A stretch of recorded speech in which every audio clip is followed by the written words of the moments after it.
Move out and draw fire, because we are the War Department. Godspeed. Room, attention.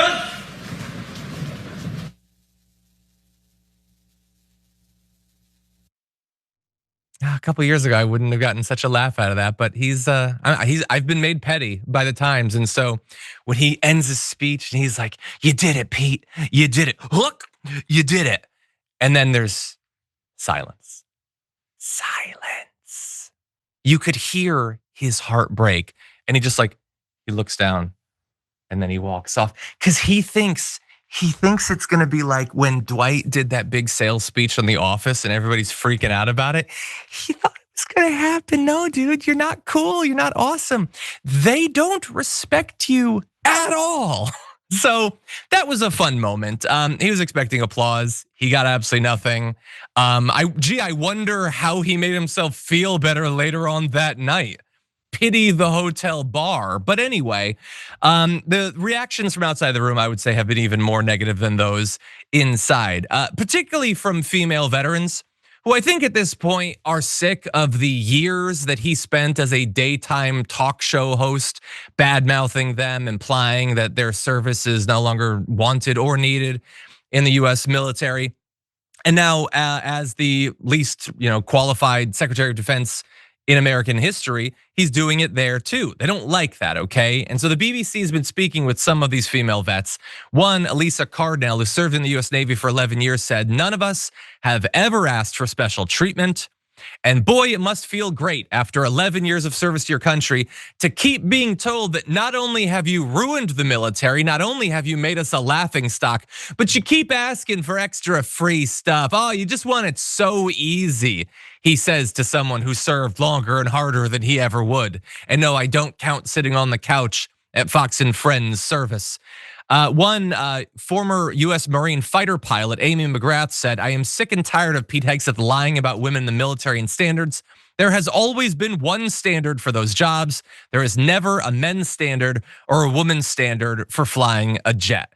But again, facts don't matter, only Pete Hegseth's hurt feelings matter. Ms. Cardnell said too that gender and age were not part of assessments given for combat roles.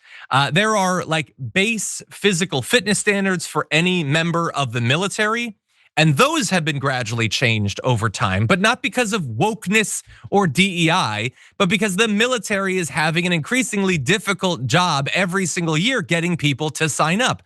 In no small part because American physical fitness generally is not good, but also because look what the military has been, like what they've been asked to do for the entire lifespan of most of the people being asked to join it. It almost seems like Republicans just invading countries left and right doesn't inspire a lot of people to want to grow up and then eventually join the military. In any event, there's others. Senator Tammy Duckworth said for a guy who's not qualified for his own job, it's pretty discriminatory to talk about women who are qualified to do their jobs. Exactly. The DEI for drunken Fox News hosts that's led to the staffing of the federal government is not necessarily going to create a lot of confidence.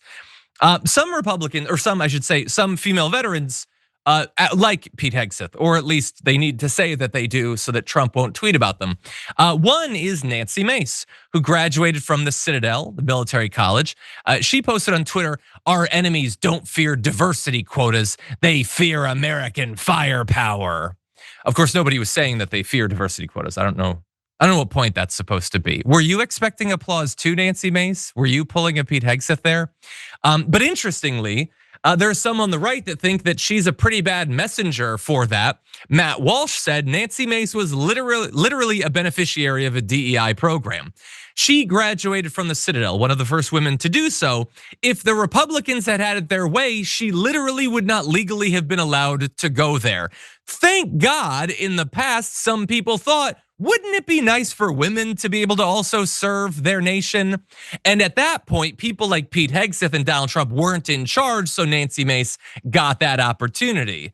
In the future, we'll see. It might be banned for the next generation. But in any event, yes, I wanted to bring you in there. It's just become so common, the bad mouthing of women serving. They're not the only group being bad mouthed, but they're one of the most prominent. Yeah, I mean, I do have to say, like, I laugh every time I see that video of Pete Hegseth at the end of his speech, and I've watched it a few times, and it makes me laugh every single time. But to your point, John, about physical fitness, I did wonder what Pete Hegseth thinks is going to happen by enacting these stricter physical requirements for service people, or I guess just for service men. Does he think that everyone's just, going to start pumping iron and cutting carbs all of a sudden, just fixing everything that's wrong with like why Americans have gotten more overweight than they were in past decades? Or are they willing to just cut even more people from this giant military operation that they're simultaneously trying to build up? If you have stricter standards, you're going to lose more people because they're not going to be able to meet those standards. That is normal. He's already cut transgender people from the military. He's now disincentivizing women from joining the military. That is a chunk of military people, right? And if we're supposed to have the biggest, baddest, scariest military on the planet, it says something whenever you're trying to just cut people, especially when you're trying to cut people arbitrarily, right? These women who are serving in the military, as well as other groups who have been targeted, they're obviously capable of doing so because they have been doing so for this entire time. Whether or not they're in combat or not, there are many branches, not literal branches, but there are many different aspects and jobs that contribute to the overall efforts of the United States military. If you want, just let them do that. But why are you demonizing people for things that they don't need to be demonized for? And why are you, as the Secretary of Defense, right? Not war. He's so cheesy. He's so lame. But like, why are you, as the Secretary of Defense, trying to make your job more difficult by cutting people, right? I think in his mind, he thinks that he can do more with less, as if he, in his mind has 30 Spartans instead of like all these other like farmers who are trying to cosplay as soldiers.